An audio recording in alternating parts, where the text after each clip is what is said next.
Dan berita pilihan terakhir saudara, 51 pengungsi Rohingya yang terdampar di Desa Kuala Langkat, Kabupaten Langkat, Sumatera Utara, kini ditempatkan di sebuah tenda di dekat pantai. Sebanyak 51 pengungsi Rohingya terdampar di pemukiman warga di Desa Kuala Langkat, Kecamatan Tanjung Pura, Kabupaten Langkat, Sumatera Utara. Kehadiran pengungsi Rohingya ini sempat mendapat penolakan dari warga setempat. Pemerintah desa pun turun tangan dengan membangun tenda di tepian pantai di ujung desa keluar dari pemukiman warga.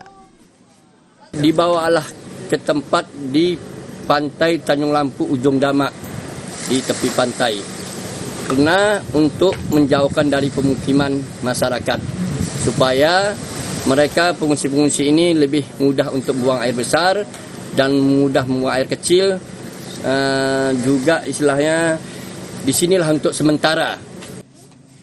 Menurut salah satu pengungsi, mereka datang dari Myanmar untuk mencari penghidupan baru di Indonesia.